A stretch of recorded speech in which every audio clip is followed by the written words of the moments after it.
Okay. Last time when we have discussed classification of materials,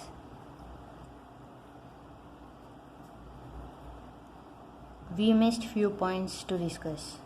So we discussed that basically materials are classified into conductors, semiconductors, insulators, right? And conductors are the one which allow electricity or flow of electrons through it. Semiconductors are partial, sometimes they allow and sometimes they does not allow, sometimes they allow and sometimes they doesn't.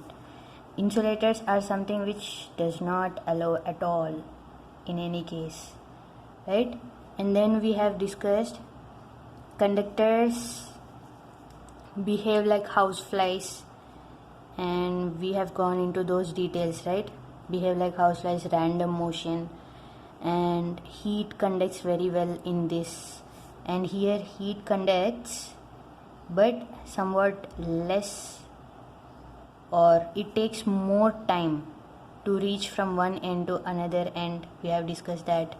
And here also it needs more energy, or it needs more heat to come out of those valence shells. And here in insulators it burns up but it does not conduct heat. That is what we have discussed, right? So it burns up and it gets spoiled on one corner of the wood, if you take wood and burn it here, but it does not get onto here. Whereas conductor, if it is heated onto this corner, heat transfers from one place to another place very easily, and in case of semiconductor it transfers but it takes more time. Then we didn't discuss this valence electrons point. We discussed that it has more free electrons and current happens because of these free electrons. And here free electrons get created as per the environment and the conditions around it. And here there are no free electrons and it needs electrons in order to conduct. But since there are no electrons and that is impossible in insulators, that is the reason it doesn't conduct at all, right? And again here, if you take valence electrons as consideration, we discussed energy band diagram. Here the band overlaps, right? This is valence band and this is conduction band. If this energy band diagram is confusing you, you can simply ignore it. The main takeaway from this concept is that valence band is some kind of shell in which it represents all valence shell, outermost orbit of the atom. If there is nucleus here and center of the atom, from center to the outermost orbit of the atom, here if you consider it is the valence band or that energy level, and this conduction band as valence shell of another atom, like that this band is representing the energy levels of another atoms around this energy level which is present in this particular atom. So electron jumps from one atom to another atom very easily. There is not much energy required here. That is what is this band diagram telling us about. But here in this case we have some gap between valence band and conduction band. That means for an electron to move from valence band to conduction band, it needs 1.1 electron volt. So this 1.1 electron volt energy is provided by either heat or light, because of which semiconductor gets activated and free electrons get created in case of semiconductors. But in case of insulators, if there is some conduction band here, valence band will be here. This gap will be 15 electron volts. Are you getting my point? So there is no way of jumping this electron from valence band to conduction band. So that's the reason no conduction happens, and this is the perspective of energy band diagram. Now we forgot to discuss about valence electrons. Here the type of materials that we use here are like copper, iron, aluminium, etc. Here silicon, germanium, and here wood, plastic, rubber, something like that, glass. Now all these elements are having less than 4 valence electrons. So these are all the atoms which have valency less than 4, so that they are ready to lose their electrons, get stability, and the electrons which came out of those bonds, they become free electrons. So if you take copper, copper has one extra electron in its outermost shell. When it loses that extra electron, it becomes stable completely. So that is the case with copper. So like that, most of the metals or almost all conductors have valency less than 4. And in case of silicon and germanium, its valency is exactly equal to 4, and because of which using covalent bond they become stable by sharing 8 electrons per atom. Okay, and here in case of insulators, the valency is greater than 4. That means it has either 5 electrons or 6 electrons. It is not ready to lose those electrons to get stability, so it is always looking for electrons to come and fill those empty spaces, or to get stability it needs 8 electrons. So always here valency is more than 4, 5 or 6 or 7. So that's why they are always ready to accept electrons, but they are not ready to give. That is why they insulate, and this is the reason they semiconduct, and this is the reason they conduct. And one more perspective is, if you know what is the resistance of a material, then the resistance of conductor is very very less. It is in the order of 10 to the power of minus 3 or minus 5, something like that, ohms. Here it is of the order of 1000 ohms, 50,000 ohms, something like that. And here its resistance is kilo ohms, some hundreds on thousands of ohms, some mega ohms. That is the range of the insulators. So these are the points which I wanted to cover regarding classification of materials. Let us start static electricity. So what do you think of the term static? Whenever we think of the term static, we get dynamic in mind. So dynamic is something which is always in movement or motion. Static is something which is always in rest.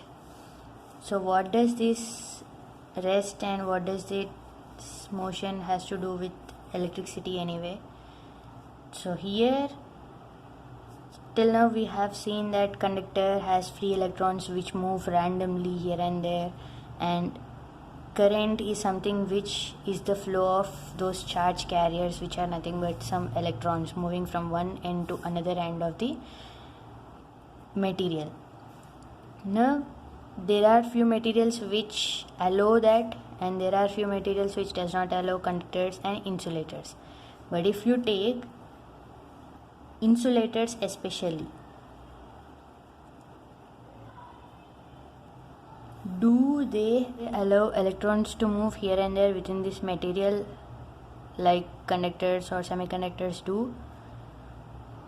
So static electricity is something which you all know and which we have been familiar. Some in our childhood we used to take the scale and we used to rub it to our hair, and then we used to play like with thermocol balls or some few small pieces of paper, which it almost seems like magic, but then later on we have studied that it is some static electricity that is behind all this phenomena that is happening, right? So what is happening and why it is known as some static electricity, let us get into that now.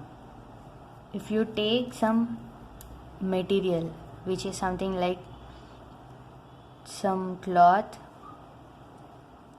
so let's say that this is some cloth, and let us take some pipe. Okay, so let us say that this is some PVC pipe which we all took, and then whenever you take this cloth and rub it with some cloth, rub the pipe with some cloth, then because of friction,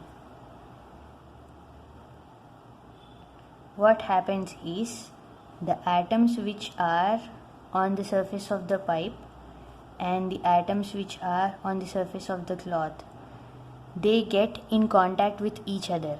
So let's say these are some atoms which are in contact, and these are another atoms, so these are outermost shells. So these electrons and these electrons are now getting energized whenever we are creating that friction. So because of friction also energy is getting created on these outermost shells or those surfaces, because of which these electrons gain some energy.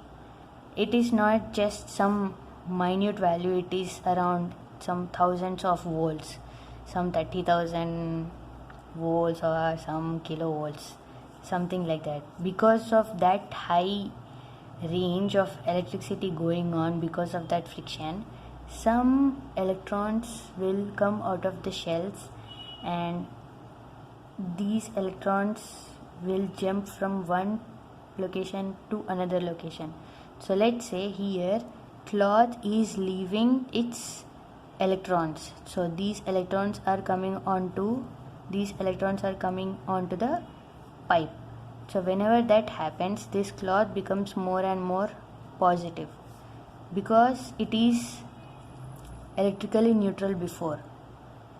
This whole thing was electrically neutral, but now after applying the friction it became positive because it lost its electron, one or two of the electrons, so it became positively charged ion now. And here this pipe was also having atoms which were electrically neutral, but because of gaining of electrons it became negatively charged. So this pipe became negatively charged wherever we have applied the friction. So now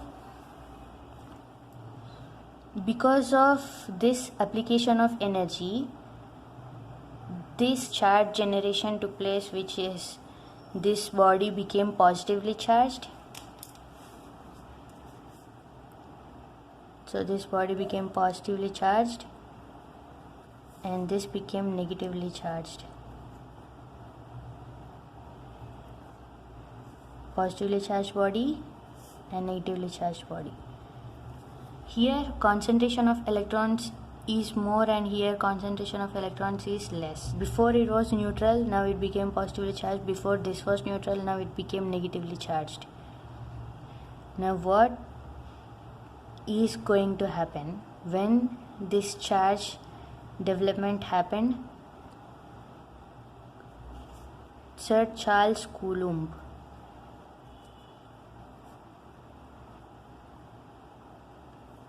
which we used to write it like 2 into 10 to the power of minus 19 coulombs charge of an electron, right? So this Coulomb is given by this particular person for telling us all about this concept. What is that concept? If there are some particles and those particles may have, let's say, positive charge and negative charge, then he said that these are separated by some distance d, and whenever they are present in some medium, they express some force towards each other. Okay, just like one of the force which is like gravitational force, this also represents some of the force. That force is some kind of attraction or repulsion. If these two charges are opposite to each other, that means it is positively charged and negatively charged, then they attract each other. If those are same, negatively and negatively charged or positively and positively charged, then they show some repulsion force.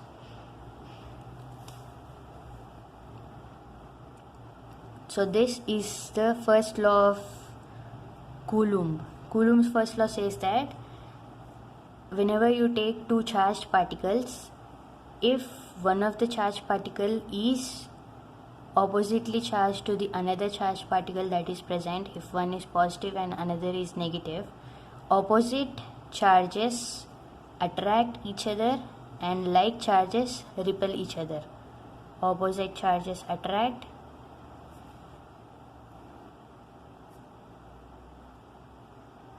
like charges repel. Okay, and what is this charge anyway? This charge is getting created because of the imbalance of protons and electrons. Mostly it is because of electrons, because electrons are the one which move from one object to another object. So here the cloth left some of its electrons and this gained some of its electrons, so this gained electric negative charge and this gained positive charge. Clear? So because of the imbalance of electrons in the atoms, the charge creation happens. Because of that, this whole drama takes place, which is attraction and repulsion. Fine? If you have two particles and this has mass m1 and this has mass m2, then, and let's say that these are separated by some distance d, if this is positive and this is positive, they have repulsion. If this is negative and this is negative, they again have repulsion. But in case of positive and negative or negative and positive, they have attraction. So this whole thing is given in Coulomb's first law. First law says that like charges repel and unlike charges attract. Now second law tells us that if this particular material or if this particular particle has mass m1 and this has mass m2, then it is directly proportional to the product of those masses and inversely proportional to the square of the distance between those two particles. Okay, then it is given by some proportionality constant, epsilon naught and epsilon r and into m1 m2 by d square. This whole thing is known as some k. Sometimes it is also referred to as dielectric constant. Dielectric constant, and this is permittivity.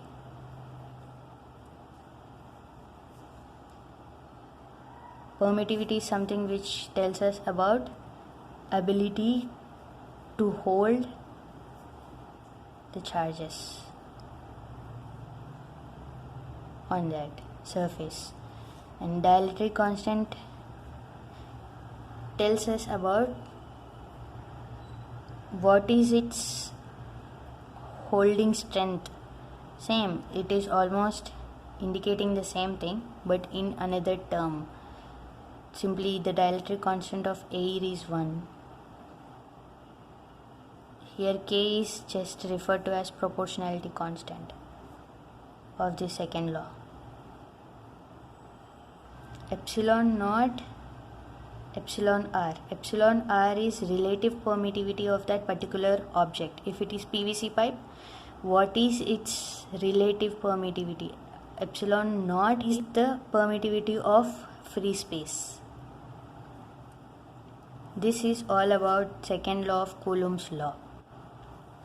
Now if you take this pipe and take it closer to this cloth, now you understood, or he said that this is creating force of attraction. So these negatively charged particles are trying to move towards this positively charged particles and get neutralized, and thereby charge neutralizes, and that means there is no charge, or charge is 0. Okay, this is again neutral body, this becomes again neutral body, and this becomes again positive body, again neutral body once this pipe is again touched to this cloth. Or instead of taking this pipe to this same cloth, if I take another object, some other object, and take this pipe towards this object, then what happens? Let's say that object is here and I didn't yet touched this object with this pipe. Then there are some atoms here which are in this object.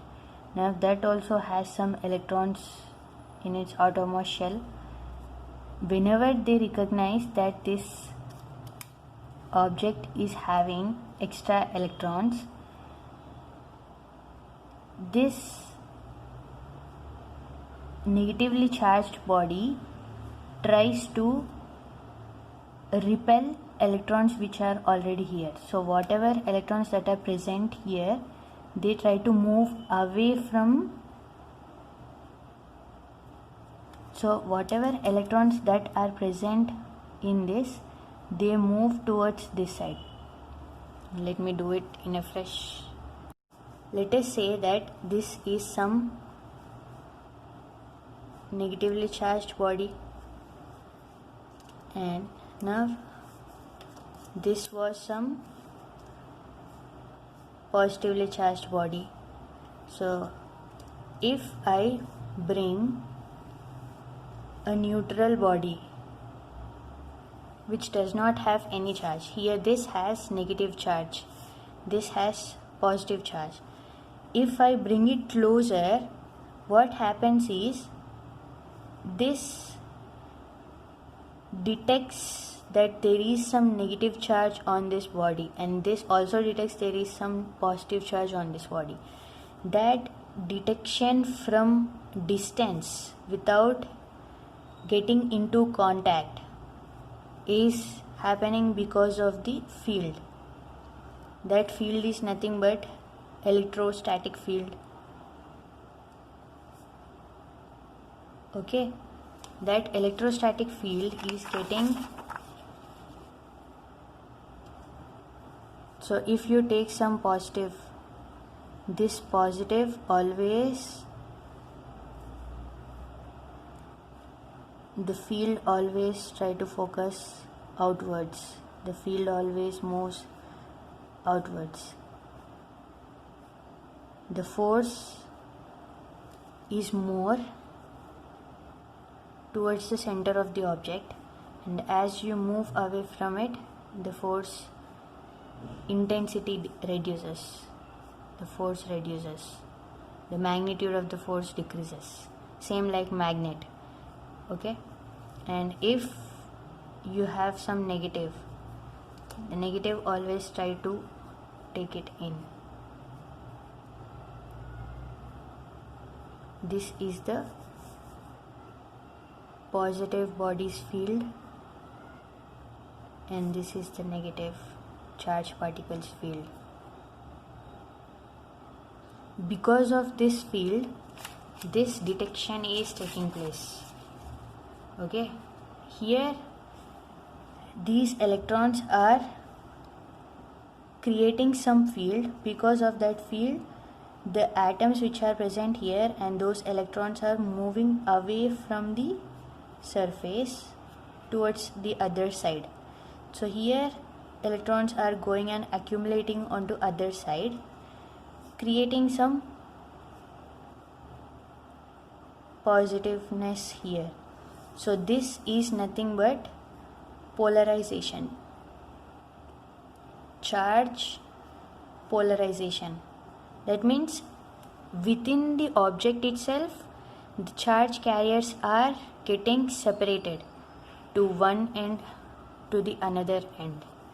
Okay, so electrons are coming this side, and because the atoms which are present here lost those electrons, they became positively charged. That is nothing but polarization, and that is happening because it is coming into the influence of these negatively charged particles.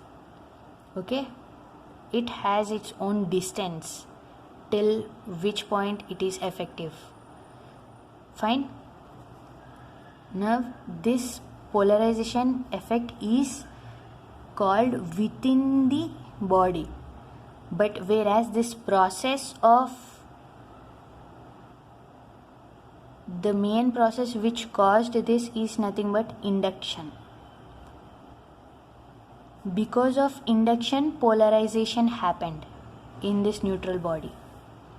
Okay, induction is the process of creating charge on another body without getting into contact with this body.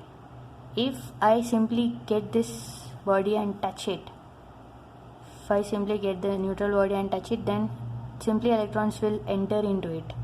Thereby this loses, it becomes maybe positive or maybe neutral, but it loses its electrons and this becomes negatively charged now. That is because of contact. So this static electricity is known as static because it is remaining on the substance. If I create some charge on the pipe, that charge stays on that pipe longer, for a longer period. If I take some metal and try to charge it, then if there is any contact, if I put the pipe on the paper, then the charge transfers onto the paper because this has more dynamic nature. That metal has more dynamic nature. So that's the reason the static electricity is more effective on insulators when compared to conductors. Now, to summarize, the static electricity mostly builds up on insulators. It also builds up on conductors, semiconductors and all, but the holding capacity is more on insulators when compared to the other two. Now, this is getting generated in the first place because of friction, and it gets transferred from body to another body through induction or basic contact or getting in touch with the material which is already charged. That is how this static electricity is getting generated. And now, why does the static electricity matter for AMEs? This is a very important consideration when we are talking about an aircraft. Static electricity is something which creates a lot of nuisance because we are unable to see where the charge is getting built up, and because it has certain features because of which aircraft needs to take care of the static electricity. And we need to pay more attention to static electricity and how it behaves with many more things, like in industries, wherever there are manufacturing something, or in almost every factory, they have to consider these safety measures regarding static electricity, because it may lead to some fire hazards or some catastrophic accidents, because it is not under our control, and the range with which the static electricity goes on is in the order of thousands of kilos of volts, okay, as it builds up and as it gets created. Now let's get into interesting discussion on aircraft. So if you take aircraft body, it flies through the sky, it flies through the clouds, and clouds are already traveling around the earth, and clouds are charged particles. We don't know whether they are positively charged or negatively charged, but those are some very very huge bodies which are already having a lot of charge. And whenever this aircraft is flying in the air, then the aircraft body is also very very huge, its surface area is also very very huge, and whenever it moves with that high velocity, it goes in such a way that the friction upon its surface is very very high, and because of that the charge gets accumulated onto its body. So if you take an aircraft wing, you might have noticed on aircraft body, wherever they may fix, there are some static charge dischargers, charge wicks, or some of them call it wicks or dischargers. So these static charge dischargers are installed onto this in order to reduce the static electricity that has built up on the aircraft's body. So all different parts are joined by the bonding straps. So from fuselage to nose, and again to the ailerons, and to the whole body of the aircraft, the whole body of the aircraft should be made conductive, because as soon as the air flight is done, the aeroplane, whenever it lands onto the ground on the runway, it also has conductive tires, because earth is a very big body which soaks, or which takes in, which absorbs the charge whatever that is present on the aircraft's body. Okay, so earth takes up all the charge that is present on its body through its conductive tires. That is one method. Before there were conducting tires, they used to take a wire which was put onto the ground. Okay, that is how earthing is done for the aircraft as soon as it lands. Whenever they are fueling aircraft, they make sure that it is bonded to the earth, it is grounded to the earth. Okay, so that whenever fuel is traveling through that pipe, it also creates the friction, so it travels, the petrol travels, or that fuel travels with a lot of pressure. Because of that friction, the pipe and the fuel gets statically charged, so because of which whenever there is oxygen, petrol, they create fire with the static electricity. And while spraying paint, and if there is any paint remain on the floor while cleaning it, whenever they are sweeping it, then also because of friction, the type of paint that is used creates a lot of dangerous situations. So they always make sure that they clean it with some wet cloth or something like that, so that they can avoid any accident that is going to happen. Those are the precautions that should be taken because of static electricity whenever you are dealing with this aircraft. Okay, now the question is, why are these static charge wicks, why are these discharge pins pointy in nature? Why are they sharp and why are they pointy in nature? And this is an important point because charge gets accumulated, or the charge stores on the more surface areas. Okay, so this is a wide surface wing. This whole wing is a wide surface, and this is the surface area of this pin is very low when compared to the surface area of this wing. The friction that with which the electricity is getting created, static charge is getting created on this body, is very high when compared to this. So the concentration of creation of charge is high on this side when compared to the concentration of charge creation here, because of which there becomes a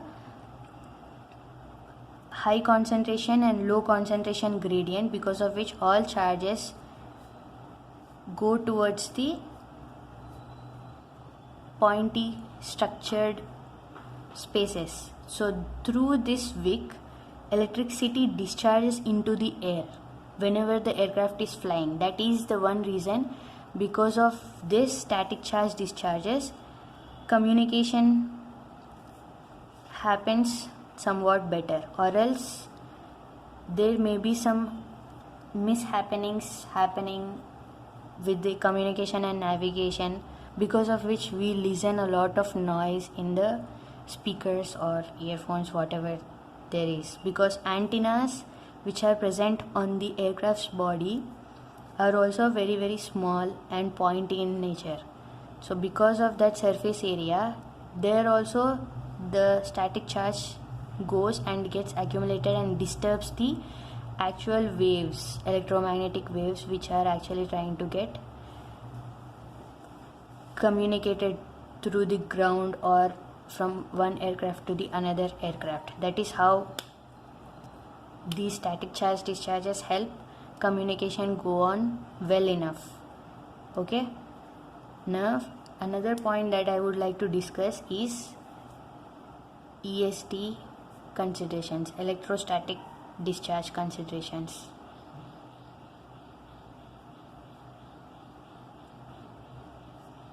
These considerations are important whenever you are working with aircraft. So one is fuel safety and static charge discharges and bonding.